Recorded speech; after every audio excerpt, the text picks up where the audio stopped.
Study IQ IAS, अब तैयारी हुई अफोर्डेबल।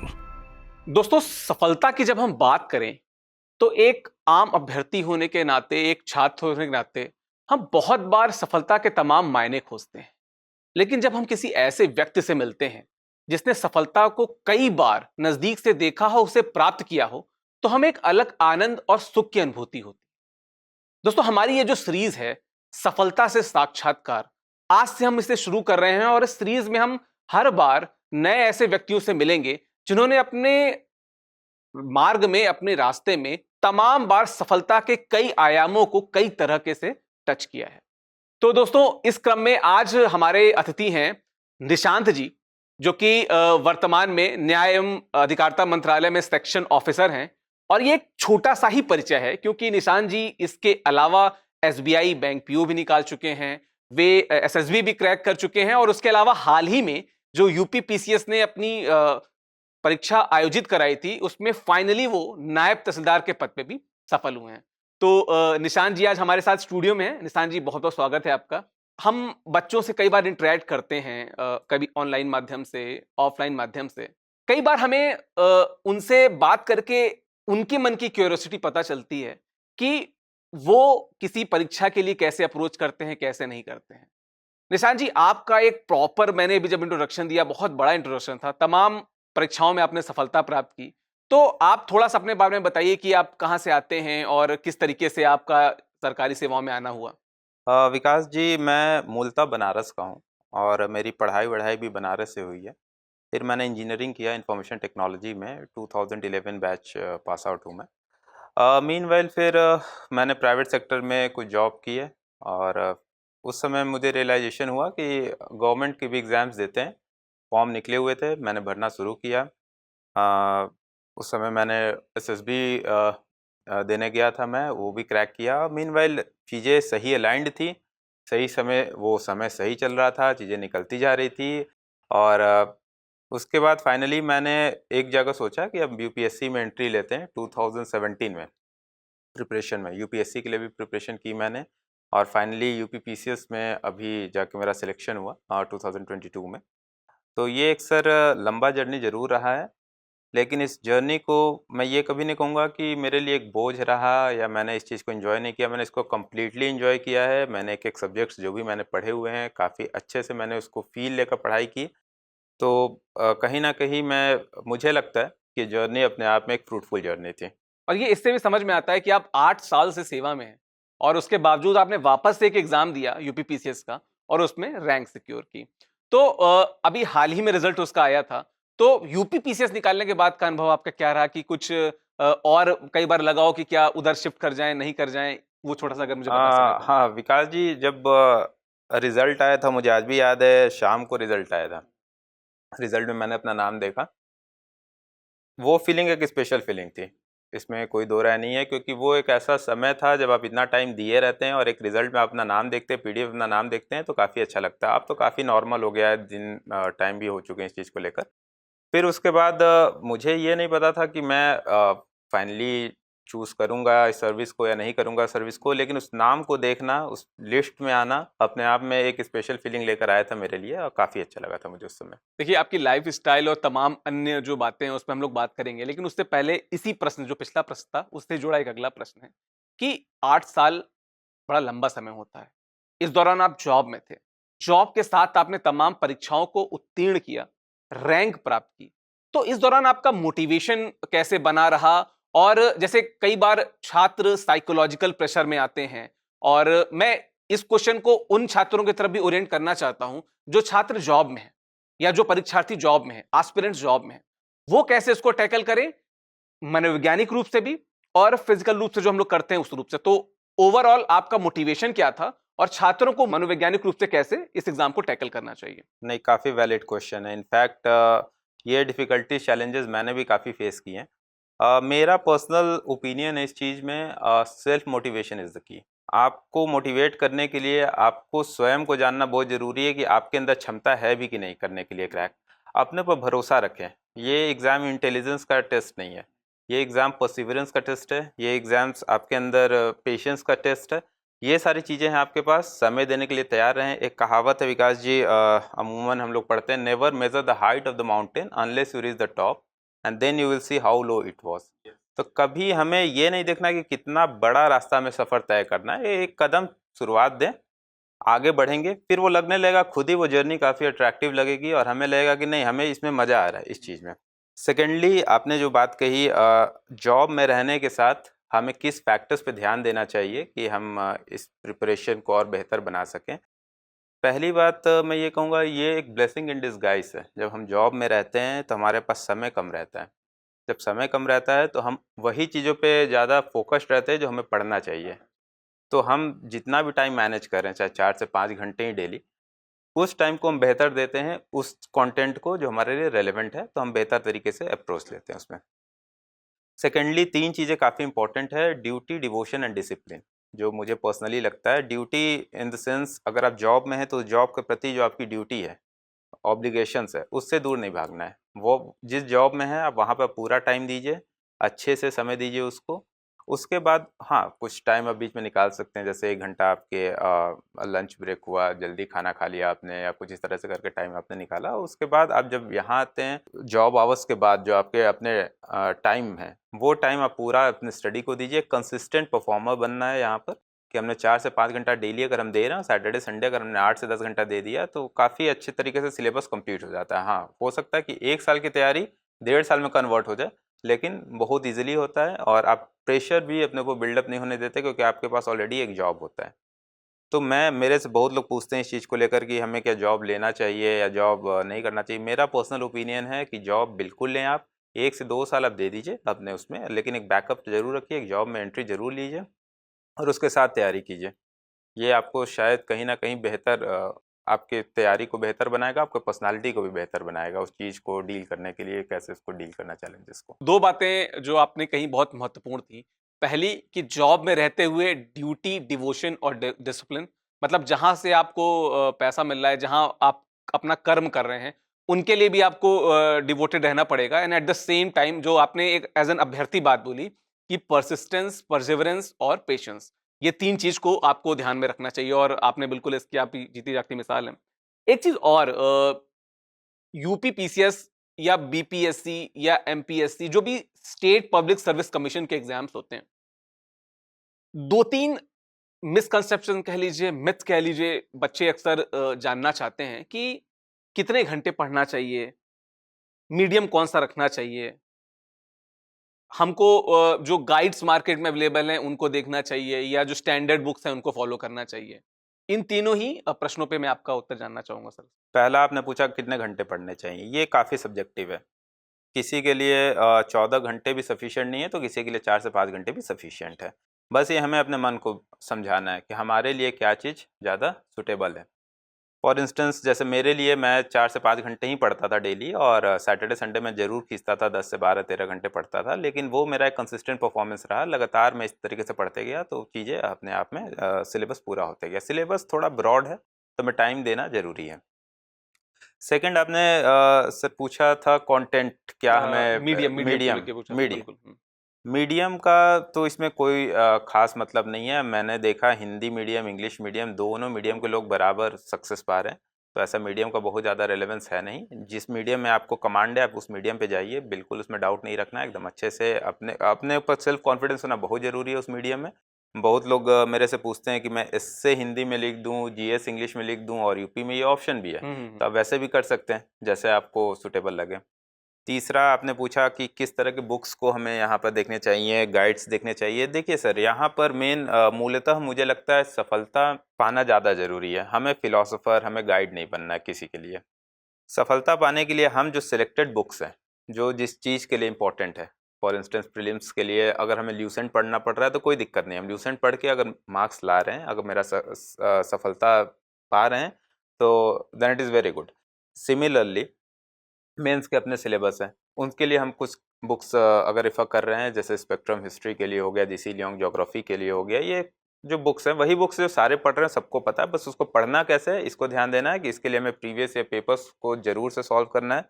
चाहे वो किसी भी एग्ज़ाम हो, चाहे वो यूपीएससी हो, चाहे वो पीसीएस हो, चाहे वो सीजीएल हो, कोई भी एग्ज़ाम हो, previous year paper is the की।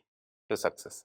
तो यहाँ भी प्रीवियस पेपर्स को अच्छे से रिसर्च करके कुछ समय देकर एक एक क्वेश्चंस के ऊपर एनालिसिस करने की काफ़ी ज़रूरत है, चाहे वो प्रीलिम्स हो चाहे मेंस हो। इनफैक्ट इन इंटरव्यू ऑल्सो काफ़ी बार होते हैं कि जो प्रीवियस ईयर क्वेश्चन जो एक पर्टिकुलर स्फीयर से जो रेलेवेंस है, जैसे कि इंजीनियरिंग बैकग्राउंड से लोग से क्या पूछे जा सकते हैं, तो सारे क्वेश्चंस को हम लोग कवर करके आगे बढ़ते हैं इसमें। आपने कुल मिला के ये कहना चाहा कि जिस माध्यम पे आप खुद को बेटर तरीके से एक्सप्रेस कर सके, आपको वो माध्यम चुनना चाहिए, चाहे वो हिंदी हो या अंग्रेजी हो या कोई भी वर्नाकुलर लैंग्वेजेस में अगर आप एसपीएससी देते हैं अगर वो हो तो।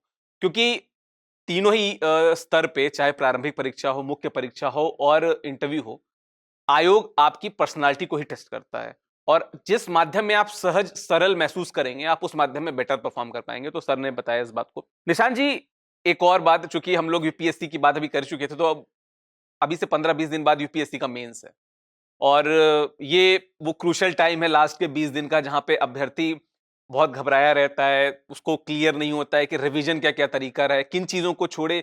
वो है ना, कहा वो लाइन है कि क्या भूलूं क्या याद करूं जैसी स्थिति हो जाती है। तो लास्ट के 15-20 दिन के लिए जो अभ्यर्थी जो मुख्य परीक्षा देने जा रहे हैं यूपी पीसीएस में, चूंकि आप उसमें सफल रह चुके हैं, तो आप क्या सजेशन देना चाहेंगे उन छात्रों को? विकास जी, देखिए ये भी काफ़ी सब्जेक्टिव है। सबके अपने अपने स्ट्रैटेजी हैं और जो अब तक जिसने जो स्ट्रैटेजी फॉलो किया, उस पर पूरा भरोसा करना ज़रूरी है। मैं कुछ लोगों को गाइड कर रहा था तो मैंने देखा था कुछ लोगों के लिए होता है कि वो एक बार पढ़ते हैं, काफ़ी टाइम देते हैं, फिर उनके लिए अगला रिवीजन ज़्यादा टाइम नहीं लेता है। कुछ लोग का होता है वो 3-4 बार पढ़ेंगे नहीं तो उनको इंटरनलाइज होता नहीं वो सारे फैक्ट फिगर्स। तो सबके अपने अपने परसेप्शन, जिस हिसाब से वो जाना चाहें वो जाएँ। हाँ, लेकिन इस 20 दिन में कुछ चीज़ें बहुत इंपॉर्टेंट है। पहला इंपॉर्टेंट चीज़ है कि आपके जो नोट्स हैं वो काफ़ी क्रिस्प फॉर्म में रहें। आप हर एक टॉपिक पर एक-एक पेज के कुछ नोट्स बना लें, बुलेट वाइज बना लें, उसके कुछ डायग्राम्स रखें, कुछ ग्राफिकल रिप्रेजेंटेशंस हो उसमें, कुछ फैक्ट फिगर्स हो। बहुत हमें ब्रॉड में नहीं जाना है। अब फॉर इंस्टेंस जैसे मान लीजिए कुछ इस तरह के क्वेश्चंस आ रहे हैं जो किसी के मेरिट्स और डिमेरिट्स को हमको इवैल्यूएट करना है, तो हम रादर देन वो वहाँ लिख लेंगे मेरिट डिमेरिट्स क्या होंगे, लेकिन उसके जो फैक्ट फिगर्स होंगे वो हमें मेमोराइज करने ज़्यादा ज़रूरी है। उसके कुछ फ्लो चार्ट्स होंगे, हर एक टॉपिक के अपने अपने एक प्रेजेंटेशन है, उस प्रेजेंटेशन पे वर्क करना है। बाकी 20 दिन में रिवीजन इज़ द की हियर। रिवीजन करते रहना है, प्रीवियस के क्वेश्चंस बार बार देखते रहना है, खुद पे भरोसा रखना है और सबसे इम्पोर्टेंट है नेगेटिव फैक्टर से दूर रखना है अपने आप को। नेगेटिव ये कभी कभी हमारे बस में नहीं होता है, हम कुछ लोगों के साथ जुड़े रहते हैं, कुछ पॉजिटिव माइंडसेट के होते हैं, कुछ नेगेटिव माइंडसेट के होते हैं। लेकिन मेरा मानना है कि never let your emotions remote control by others. कोई व्यक्ति और नहीं डिसाइड करेगा हमें कब खुश रहना है, कब दुखी रहना है। ये हमारा खुद का परसेप्शन होना चाहिए कि हमें किस तरीके से एग्ज़ाम में टूट के पढ़ना है और किस तरह से हमें क्लियर करना है। ये टाइम बहुत क्रिटिकल है और ना सिर्फ ये 20 दिन, अमूमन मुझे पूरे जीवन में लगता है ये चीज़ को होना चाहिए कि हम अपने इमोशंस को खुद से कंट्रोल करें, खुद से इवैल्यूएट करें, पर्सीव करें, कंट्रोल करें। और ये चीज़ बहुत ज़रूरी है। तीसरा सबसे इम्पोर्टेंट है स्वास्थ्य पे ध्यान देना। अभी कुछ अगर इस तरह की बीमारी जो कि अमूमन दिल्ली में जो लोग तैयारी कर रहे फ्लू हैं उनको वगैरह पता बहुत भी है। है, फ्लू होना, डेंगू होना, इन सब चीज़ से बचना, क्योंकि वो एक लंबा टाइम ले लेता है, 7 से 10 दिन ले लेता है परेशान करने में। और माइंड को एकदम रिलैक्स रखना है। सफलता मिले तो भी ठीक, सफलता ना मिले तो भी ठीक, हमें इस जर्नी को एंजॉय करना है। हमें डेस्टिनेशन के बारे में नहीं सोचना है कि हम उस दिन क्या करेंगे। हम अभी जो पढ़ रहे हैं हमने आज अच्छा किया कि नहीं, आज हमने अच्छा किया, कल हम कैसे और अच्छा कर सकते हैं, परसों और अच्छा कैसे कर सकते हैं। तो छोटे छोटे टारगेट्स को लेकर हमें पूरे जर्नी को एंजॉय करते हुए अपने डेस्टिनेशन पे पहुंचना है। जो की पॉइंट्स इसमें निकल के आए कि एक की हमारे इमोशंस का रिमोट कंट्रोल हमें किसी और के हाथ में नहीं देना है, शारीरिक मानसिक स्वास्थ्य का भी ध्यान देना है। और एट द सेम टाइम जो बाद में सर ने बोला कि देखिए, एक वो कोटेशन भी है कि success is the fight between you and your self, and इससे एक और कोटेशन जुड़ती है कि success is a journey, it's not a destination. और एक और बात जो आपने भी उत्तर दिया उससे निकल के आया कि कर्मण्येवाधिकारस्ते, हमको कर्म पे विश्वास करना है, फल की इच्छा ना कीजिए, बिल्कुल फोकस होके डिटरमाइन होके तैयारी कीजिए। उदाहरण आपके सामने है, उन्होंने सफलता प्राप्त की है। तो कमिंग फ्रॉम यू, मैं इससे रिलेटेड एक और क्वेश्चन पूछूंगा। आपने कुछ सोशल डिस्ट्रैक्शंस या नेगेटिविटी के बारे में बात की। ऐसे बहुत से छात्र हैं जो अभी प्रीलिम्स में अपीयर होने वाले हैं, जो अगला मई में या जून में जब भी होता है उसमें अपीयर होने वाले हैं। तो ऐसे छात्रों के लिए आप क्या बोलेंगे कि सोशल डिस्ट्रैक्शन, जैसे आपको पता है कि सोशल मीडिया, इंस्टाग्राम हो गया, फेसबुक हो गया, ट्विटर हो गया, इसका नाम अभी एक्स हो गया है, तो ऐसे बहुत से सोशल मीडिया प्लेटफॉर्म है जहां पे लोग फोटो डालते हैं, ट्वीट करते हैं, पोस्ट लिखते हैं। एज एन एस्पिरेंट या अभ्यर्थी के रूप पे किसी छात्र को इन सोशल मीडिया प्लेटफॉर्म से दूरी बना के रखनी चाहिए, या मतलब पैरेलल ऐसा इस्तेमाल कर सकते हैं कि अपना भी काम चले, थोड़ा बहुत एंटरटेनमेंट के लिए जाएं? आपने क्या अपनाया था और आपकी सजेशन क्या है इसके बारे में, सोशल मीडिया के बारे में? सर पर्सनली मैं किसी सोशल मीडिया प्लेटफॉर्म पे तो नहीं जुड़ा हूँ।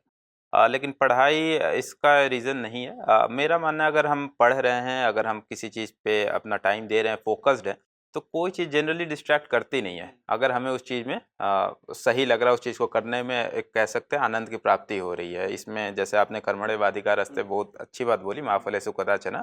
उसी श्रीमद् भागवत गीता में एक बहुत अच्छी लाइन लिखी है, कर्मजम बुद्धियुक्ता ही फलम त्यक्त्वा मनीषिणम जन्म धर्म विनीर मुक्ता पदम गच्छन्त मानेयम। ये सिंपली यही बात बोल रहा है कि जब आप चीज़ों को करते हुए आनंद की प्राप्ति अगर आपको मिल रही है अपने कार्य, अपने कर्म में, तो आपको कोई चीज़ दिखता नहीं है, कोई चीज़ आपको डिस्ट्रैक्ट करता ही नहीं है। अगर डिस्ट्रैक्ट कर रहा है तो आपके ऊपर एक सेल्फ डाउट होना चाहिए कि आखिर हमें वो चीज़ डिस्ट्रैक्ट कर क्यों रहा है। यानी यहाँ पे या तो मैं बहुत सैचुरेट हो चुका इस प्रिपरेशन में, या दूसरी बात ये हो सकती है कि हम मतलब मेरा मन लग नहीं रहा, मेरी रुचि है नहीं इस सब्जेक्ट में या इस तैयारी में। एक वहाँ पर एक क्वेश्चन मार्क अपने लिए है। दूसरा, कभी भी इस पढ़ाई में हमें 14 से 15 घंटे नहीं देने हैं। हमारी जीवन शैली बहुत अच्छे से होनी चाहिए। हमें वही खाना खाना, नहाना, हर वो चीज़ को फॉलो करना बिल्कुल ज़रूरी है। एक्सरसाइज करना, मेडिटेशन, इसी में एक source of entertainment social media भी है। लेकिन उसको हम बस कितना अच्छे से चैनलाइज करें, उसको कितना अच्छे से रेगुलेट करें अपने डे टू डे लाइफ में, उसको हम एकदम उतने तक ही सीमित रखते हैं कि वो मेरे लिए एंटरटेनमेंट हो। कहते हैं entertainment is a when and not bone. तो वो चीज़ हमारे हाथ में कि हम उसको किस तरीके से लेके जा रहे हैं। और फाइनली जब एग्ज़ाम पास आ जाए तो आइडियली बेहतर है कि अगर हमसे नहीं कंट्रोल हो रहा है, सेल्फ कंट्रोल की कहीं कहीं कमी आ रही है, तो हम 20 से 25 दिन के लिए इससे कट ऑफ हो जाए और पढ़ाई पे ज़्यादा फोकस्ड रहें। जो सबसे इम्पोर्टेंट बात आज निशांत जी ने बताई अभी, कि सेल्फ डिसिप्लिन और अपने लिए ईमानदार होना बहुत ज़रूरी है। और गीता का जो इन्होंने श्लोक बोला, गीता के बहुत से श्लोक, बहुत सी जानकारियों के भंडार हैं, पर जो सर ने श्लोक बोला कि अपने काम करने में अगर आपको इंटरेस्ट नहीं आ रहा है तो फिर उसका मज़ा नहीं है। अगर इंटरेस्ट नहीं आ रहा है तो छोड़ दीजिए इनिशियल लेवल पे, और अगर इंटरेस्ट आ रहा है तो उसको पूरी तरीके से अपने अंतिम जो आपका लक्ष्य है वहां तक पहुंचने के लिए फोकस हुई है। विकास जी, यहाँ पर मैं एक ऐड भी करूँगा, अभी स्किप कर गया था कि अगर मतलब कोई भी जॉब, कोई भी प्रोफेशन अपने आप में एब्सोल्यूट नहीं है। अगर हम ये सोच के यहाँ पर आ रहे हैं, जो आपने मोटिवेशन की बात की थी कि हमें एक गाड़ी मिल जाएगा या हमें पावर मिल जाएगा, अथॉरिटी मिल जाएगा, तो बहुत जल्दी हम इस जॉब से फ्रस्ट्रेट होने वाले हैं, हमें बोर होने वाले हैं इस चीज़ में। हर एक जॉब के अपने कुछ प्रॉस है, कुछ कॉन्स है। अगर वो जॉब आपको सुटेबल लग रहा है, आपके पर्सनैलिटी को सूट कर रहा है, तब बेहतर तरीके से आप जाइए। और जो गोल है बहुत ही नोबल गोल होना चाहिए इसमें तैयारी करने के लिए। कहते हैं कि some goals are so worthy that's glorious even to fail. उस गोल को इतना वर्दी बनाएं हम कि अगर इसमें फेल भी हो रहा है तो उतना बुरा ना लगे, क्योंकि हम कुछ सीख रहे हैं, हमारी पर्सनालिटी डेवलप हो रही है। तो बेहतर ये है कि अपना सेल्फ जिसे कहते हैं इंट्रोस्पेक्शन काफ़ी ज़रूरी है। यहाँ पर हम समझें कि हमारे लिए क्या चीज़ सूट कर रहा है। कुछ लोगों को मैं देखता हूँ कॉर्पोरेट्स में काफ़ी अच्छे सैलरी पे, काफ़ी अच्छे पर्क्स पे, उनको पता नहीं, उन्हें लग रहा है कि हम गवर्नमेंट जॉब में आ जाएंगे तो मेरी लाइफ सेट हो जाएगी। ऐसा बिल्कुल नहीं। यहाँ अपने कॉन्स हैं, वहाँ अपने प्रॉज हैं, वो हमें एनालाइज करना बहुत ज़रूरी है। तो हमें इसमें अगर मन लगे, इस तैयारी प्रिपरेशन में सब चीज़ अच्छा लग रहा है, तभी हम इसमें घुसें। अच्छी चीज़ है। आप कुछ एग्जामिनेशन क्रैक करेंगे, कंपटीशन क्रैक करेंगे, बिल्कुल कॉन्फिडेंस आपका बूस्टअप होगा, अच्छा करेंगे। लेकिन ये सोचना कि हम एक बार कंपटीशन क्रैक कर लिए, मेरी सारी चुनौतियाँ ख़त्म हो गई, ऐसा बिल्कुल नहीं होता। चुनौतियाँ बस चेंज हो जाती हैं, उनका फॉर्म चेंज हो जाता है, रूप चेंज हो जाता है, लेकिन चुनौतियाँ हमेशा रहेंगी जीवन में। दो बातें आपने कही कि एक तो छात्र रिस्पॉन्सिबिलिटी और पावर में डिफ्रेंशिएट नहीं कर पाते हैं। उन्हें रिस्पॉन्सिबिलिटीज पावर के फॉर्म में दिखती हैं, लेकिन जब वो जाते हैं तो वो रिस्पॉन्सिबिलिटी मिलती है। जी। मतलब आसपास के जो सोर्सेस होते हैं उनसे इन्फ्लुएंस होकर वो चले जाते हैं, खुद रिसर्च नहीं करते हैं कि इस जॉब की जो टफनेस है, इस जॉब की जो हार्डशिप है, हम क्या वो झेल पाएंगे, और वो चले आते हैं लग्जरी गाड़ी और वो सब देख के, फिर फाइनली फ्रस्ट्रेट होते हैं, जैसा कि आपने बताया।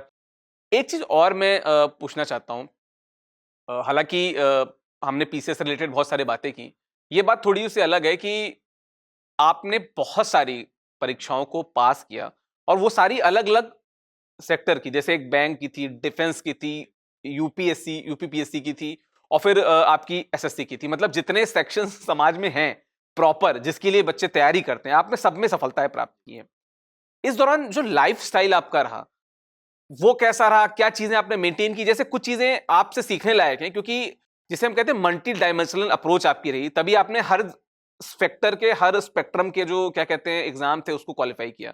तो आपका इस दौरान लाइफस्टाइल, या अगर आप और बताना चाहें कि कैसी मतलब इस दौरान आपको किताबें पसंद है, आप किताबें पढ़ते हैं, कुछ और ओटीटी इंटरटेनमेंट ऐसा भी कुछ अगर आपका ध्यान रहे। क्योंकि मैं इस क्वेश्चन को इसलिए पूछना चाहता हूं क्योंकि कई बार छात्र सिर्फ रिजल्ट को फोकस करता है, आप पीछे की जर्नी या आपकी रूटीन से वो अलाइन नहीं हो पाता है, वो एकदम से जब उसको रिजल्ट नहीं मिलता है तो वो फ्रस्ट्रेट फील करता है। मैं आपकी लाइफस्टाइल भी समझना चाहता हूं इस बारे से कि पिछले 8 साल में या जो भी साल आप बताना चाहें, आप एज अ लाइफस्टाइल आप अपनी जिंदगी को कैसे आगे ले जाते हैं? क्या आपको पसंद है, क्या हॉबीज हैं, इस तरीके के प्रश्न। इसके पहले कि मैं इस पे आऊँ, एक चीज़ ऐड करता हूँ कि सारे एग्ज़ाम जैसे आपने बोला कि मैंने जो क्लियर किए थे मीनवाइल, अगर मैं सबको ये बात सजेस्ट भी करता हूँ जो मेरे से पूछने आते हैं, कुछ हम अपने बेसिक चीज़ों को स्ट्रॉन्ग कर लें।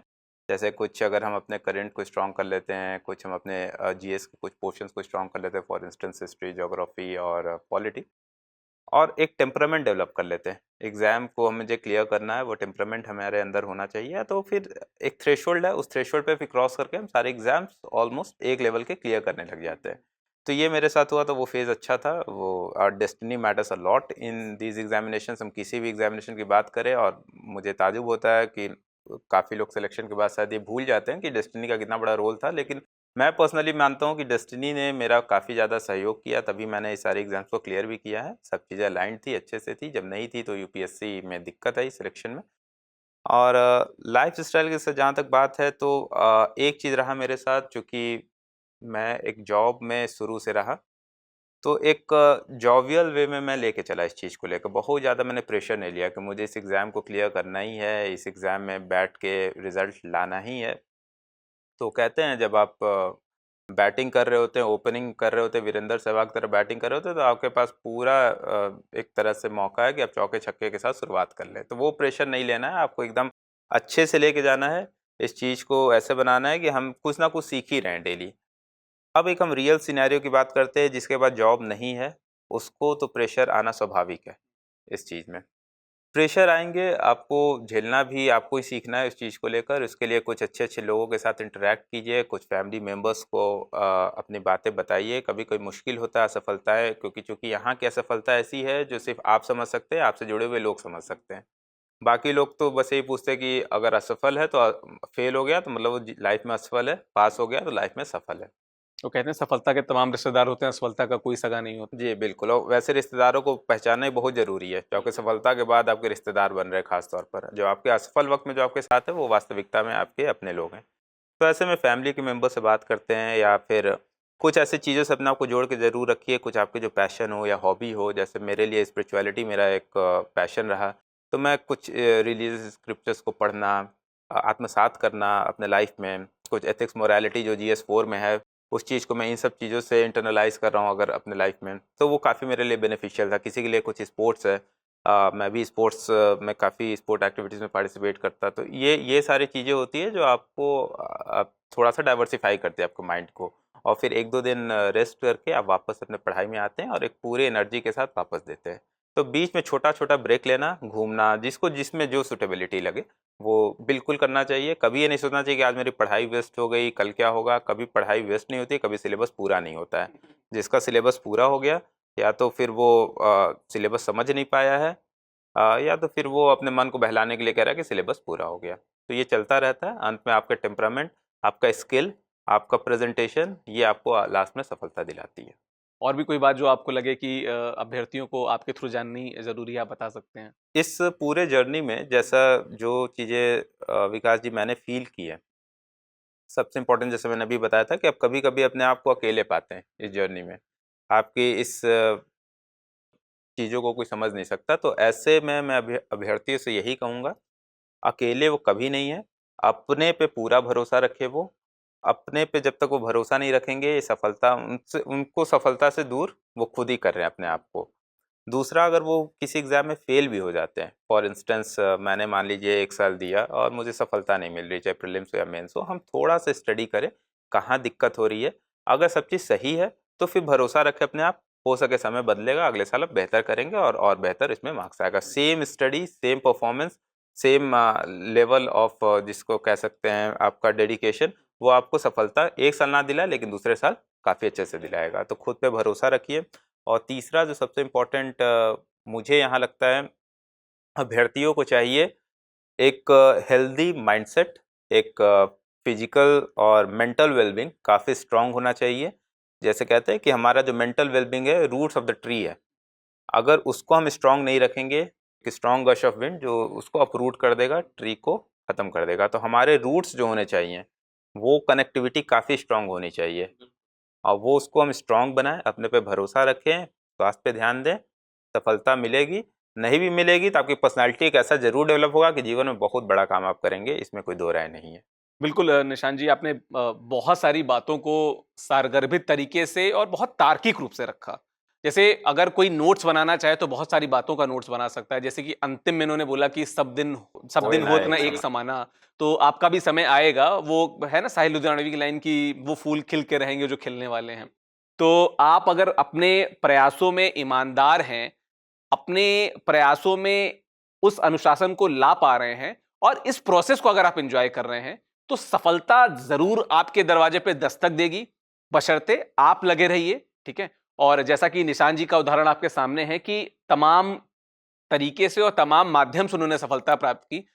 इन नियमों को, या इन जिसे कहते हैं बुनियादी नियम जिन्हें कहते हैं तैयारी की, इनको अगर आप फॉलो करते हैं तो सफलता आपके भी कदम चूमेगी। निशांत जी बहुत बहुत धन्यवाद। और धन्यवाद मैं देना चाहता हूं सभी अभ्यर्थियों को जो हमसे जुड़े हुए हैं। हमारे साथ जुड़ने के लिए बहुत बहुत धन्यवाद। हम आगे भी इस तरह की एपिसोड्स लाते रहेंगे जहां पे हम तमाम उन सफल लोगों से बात करने की कोशिश करेंगे जिन्होंने तमाम जगहों पे, तमाम पैमानों पे और तमाम आंकड़ों पे खुद को ऊपर दिखाया और खुद को अव्वल पाया।